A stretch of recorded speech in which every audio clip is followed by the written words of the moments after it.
I started a while back titled Anti-Procrastination Hacks: How to Stop Being Lazy, Overcome Procrastination, and Finally Get Stuff Done. We're going to pick up exactly where we left off. So, without further ado, let's get into it.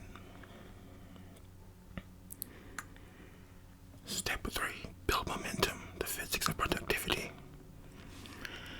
An object in motion tends to remain in motion along a straight line unless acted upon by an outside force. Isaac Newton. In 1686, Isaac Newton published his 3 laws of motion in Principia Mathematica Philippi.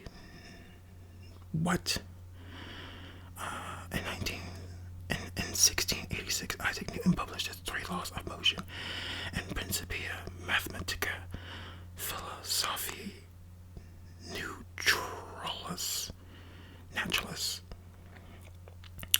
Principia Mathematica Philosophiae Naturalis.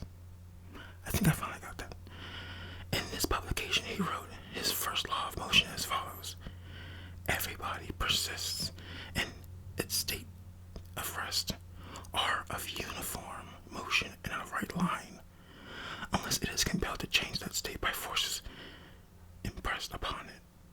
Interestingly enough, Newton's first law of motion applies to more than just the movement of heavenly bodies. You see, productive people tend to stay productive, or as they say, nothing succeeds like success. Productive people tend to get one thing done, and then another, and another. One thing spurs them on the next, and the next. They build upon momentum, and that pushes them along. Similarly, I just realized this is not in view. Similarly, just as objects at rest remain at rest, unproductive people tend to remain unproductive. Procrastinators tend to continue to procrastinate, at least until they get a bit of momentum going for themselves, that is. This is yet another reason that developing a next action habit is so effective. Getting started is often the hardest part, and once you get started, it's much easier to keep being productive. One small step leads to another, and yet another again, on and on and on. And before you know it, you've built up a wave of momentum, and you are gliding through tasks like Newton. An object glides through outer space. This is also why many ultra-successful leaders and entrepreneurs develop powerful morning routines. By having powerful start to their mornings, they create a wave of momentum that lasts all day, hurtling them through an ultra-productive day like an asteroid through space. Focus on procrastinating and you'll find that the momentum rolls in that direction. Focus on taking action and you'll find that momentum rolls in that direction. Speaking of taking action, there's one more thing you need to remember. Make a tasty to-do list. 4. Most people make to-do lists that are, well, disgusting, like Brussels sprouts or fish head soup. They have things like taxes or quarterly report. Yuck. So how do you make your to-do list yummier? First, realize that things on your to-do list either attract you or repel you. The way to make things yummier and more attractive is to make them actionable. Instead of putting new tires on your to-do list, put call tire store for prices. Which one do you think you're more likely to procrastinate on? The former is unattractive, yucky, and not very actionable, while the latter is yummy looking because it's very actionable. Procrastination is best defeated by intelligently dumbing yourself down. Reduce your focus to no more than what is the very next physical action I can take. What is the next action? And then do it. Make these little actions simple, easy, and actionable. They should be like tasty little nibbles. process several times, and you will find that gaining momentum, sending you hurtling through tasks like an asteroid. Repeat this process several times, and you will repeat this process.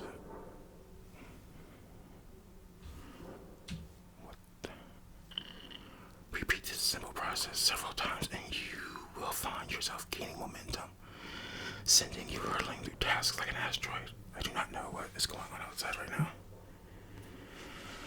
but let's continue. 5. The 2-minute rule. As we discussed, one of the reasons people procrastinate is because they feel overwhelmed. Task seems too big. They look painful and unpleasant, and so we end up procrastinating. The best way to combat this, as we discussed, is to develop a next action habit and chunk tasks down into little tasty nibbles.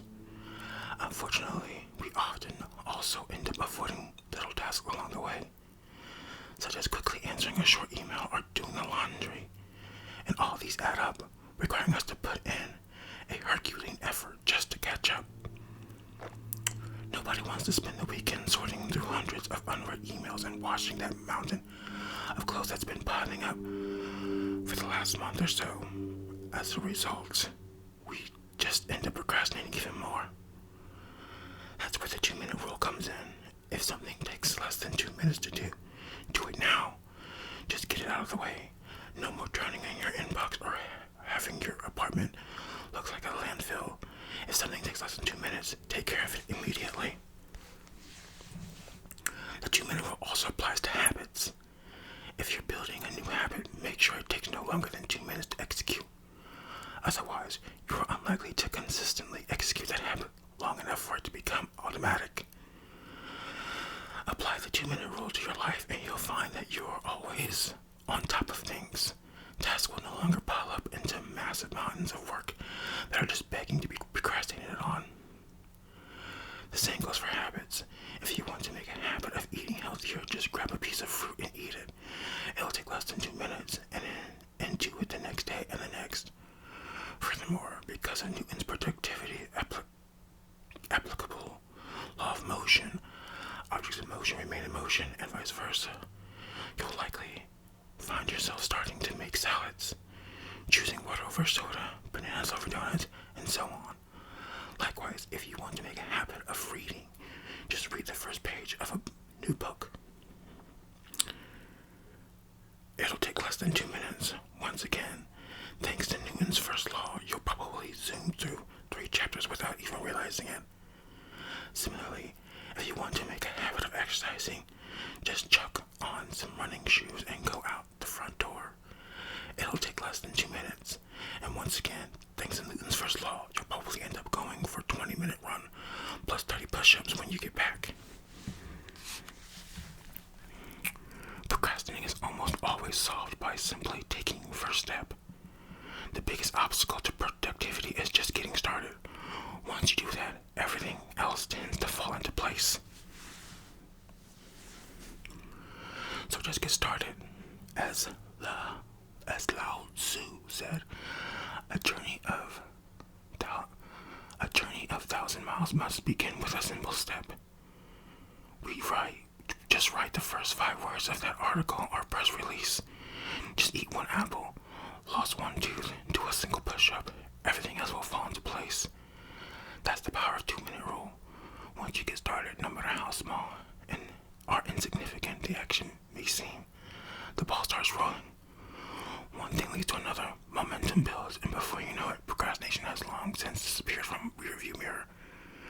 But when it does creep back upon you once again, just pull out the 2-minute rule, restart the engine, and all will be right.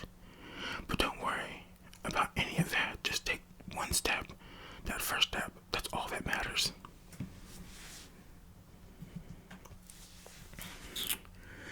Six,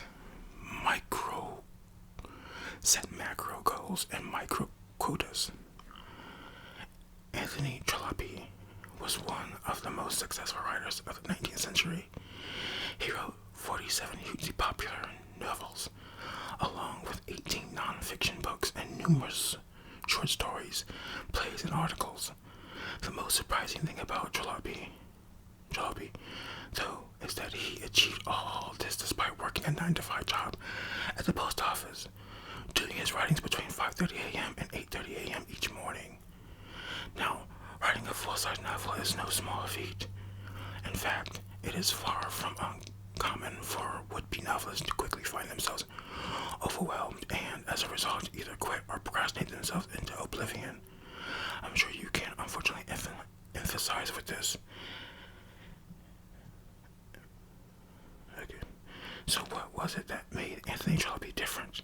How did he avoid the all-too-common pitfall of feeling overwhelmed and procrastinating? Well, Jalopy developed a strategy that can be summed up as follows: set macro goals and micro quotas. Obviously, Jalopy's macro goals consisted of writing full-length novels. So, what were his micro quotas? Keep in mind that micro quotas are basically little goals or quotas that move one towards achievement of their macro goal. Well, here's Jalopy's secret. Each morning, after rising at 5 a.m., he would be seated at the desk by 5:30 and employ the following anti-procrastination strategy, which he describes in his book, Autobiography.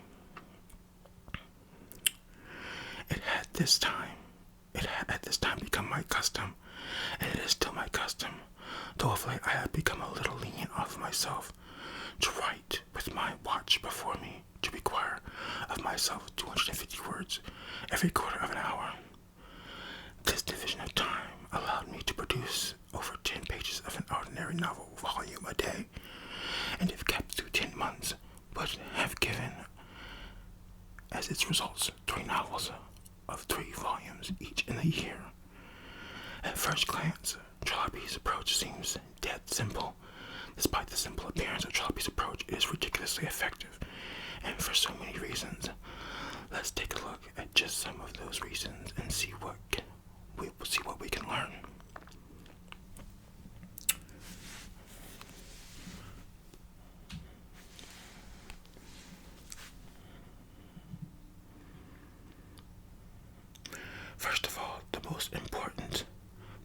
Most importantly, big projects, regardless of whether they take months to complete or days, or in some cases even hours, can be overwhelming and frustrating due to the sheer volume of work and time required. That said, it's not so much the immensity of work required, nor the overwhelming length of time needed for its completion that's the problem. The true problem lies in the fact that we lose any sense of accomplishment or satisfaction at having completed something. It feels like we are swimming across the Pacific Ocean with no end in sight. As a result, we procrastinate. And procrastinated. And thanks again to Newton's law, first law, we continue to procrastinate forever. So, what's the solution? And what can we learn from Anthony Jalopy, who, in writing full-length novel after full-length novel, pretty much swam across the Pacific Ocean at once for several dozen times?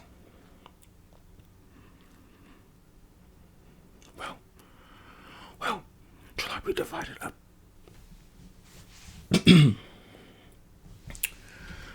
Jalopy divided up his immense work of writing a novel. We'll continue the analogy of swimming across the Pacific into laps up and down a 25-meter swimming pool, 82 feet. Now, why is it so effective? Well, I'm sure you can relate to how frustrating and disheartening it can be to be stuck doing a single task for an extended period of time. It feels like it's taking forever. There's no sense of accomplishment or satisfaction. It begins to get discouraging, and so on. Jalopy's solution overcomes this by finding a different source from which to drive that feeling of encouraging and motivating feeling. Books can take months or years to complete. That wasn't going to work. Even chapters can take several days. That wouldn't work either. So Jalopy's solution was to measure his progress in 15 minutes and 15 minutes increments. With this approach, Jalopy gets a regular dosage of motivating feeling of accomplishment. He doesn't need to wait months for the book nor days for whole chapters. He gets the small wins every 15 minutes. Even if I apologize for the planes, I have no idea. It's just the day to fly, I guess. Apparently, they like to fly at noon. So, sorry. Where were we? Okay. Even if you're not a novelist like Jalopy, there is much you can learn from his approach. First of all, small indicators of progress spur you to do more and more. You gain momentum.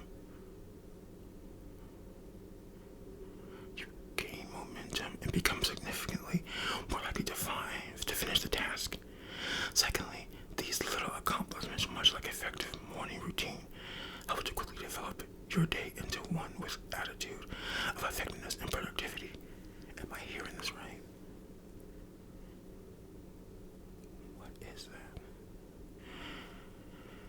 Well, this is kind of a flop reading, but I'm going to continue until I get to the next chapter. One of the most common reasons we procrastinate is because we feel intimidated and overwhelmed. This doesn't mean you should stop dreaming big or taking on challenging tasks and projects in order to avoid the temptation to procrastinate. By far the most effective approach is to follow Jalopy's lead. Find a way to balance the satisfaction of getting things done and pursuing your biggest, most ambitious goals by setting macro goals and micro quotas. As Anthony Jalopy himself said, I found it to be expedient. I find it to be expedient to bind myself by certain self-imposed laws. For as Jalopy also said, a small daily task, if it be really daily, will beat the labors of a spasmodic Hercules. Yes, you get the best of both worlds, the motivation of pursuing an inspiring long-term goal, as well as the motivation derived from small accomplishments and seeing your progress along the way. When it comes to big projects and long-term goals, there's no better way